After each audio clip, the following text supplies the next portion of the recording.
네, 안녕하십니까. 하남시 을 국회의원이자 백범 김구 선생의 증손 김용만입니다. 오늘은 김문수 장관이 지난 대정부 질문에서 백범의 국적을 묻는 질문에 중국인이라는 설도 있다라고 얘기한 것에 대해서 규탄을 하려고 온 자리고요. 또 이 자리에 또 함께 해주시고자 우리 이기현 의원님께서도 와주셨습니다.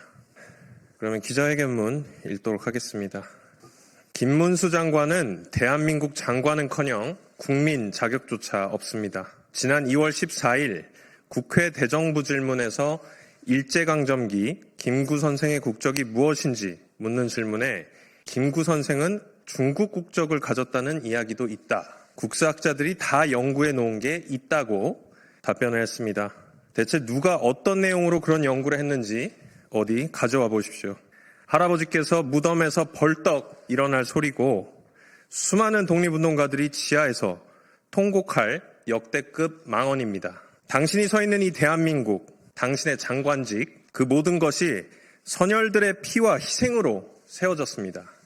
당신의 발언은 일제의 국권 침탈이 불법임을 선언하고 임시정부가 정통성을 가진 유일한 합법 정부임을 천명했던 선열들의 노력과 독립운동의 역사를 정면으로 부정하는 반헌법적, 반민족적, 그리고 비상식적인 무지의 망언입니다. 대한민국 임시정부는 한반도의 합법적인 정부는 임시정부뿐이라는 기조하에 우리 선조들을 국민으로 인지했습니다.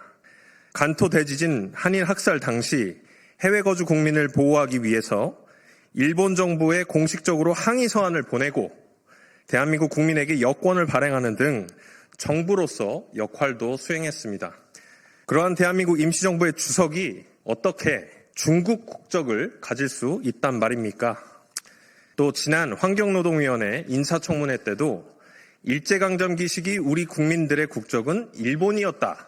대한민국이 없었기 때문이다. 라며 대한민국 임시정부를 부정하는 망언을 내뱉은 적이 있었습니다. 그러면 3.1운동은 반정부 시위입니까? 임시정부는 반국가단체이고 김구 주석은 반국가단체의 수장입니까? 이봉창, 윤봉길 의사는 테러리스트입니까?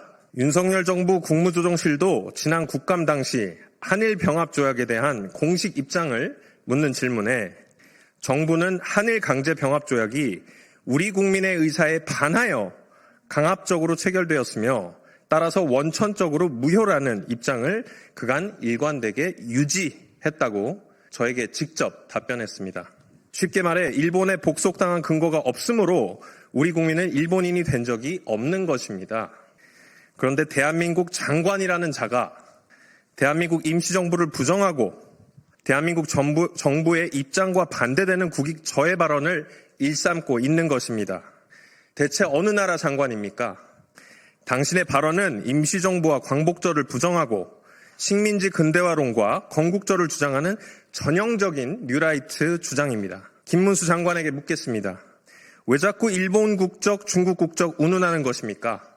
일본 국적 인정을 통해 우리 민족이 근대화할 능력이 부족했다. 일본의 식민지배는 어쩔 수 없는 흐름이었다. 라고 얘기하는 뉴라이트의 주장을 변호하고 싶은 것입니까?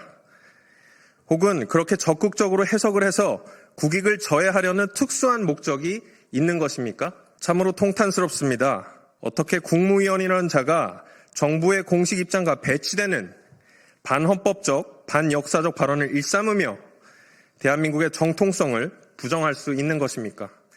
홍준표 대구시장도 페이스북에 이렇게 얘기했습니다. 김구 선생의 국적을 중국이라고 기상천외한 답변을 하는 것이 어이가 없다. 그리고 독립운동의 영웅 김구 선생의 국적이 중국이었다는 망발도 참으로 유감이다고 얘기를 했습니다.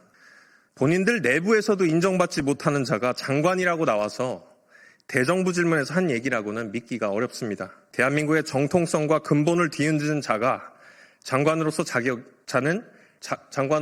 없습니다. 지금 즉시 당신이 강제적으로 국적을 바꾼 독립운동가 분들과 그 후손들에게 사죄하십시오.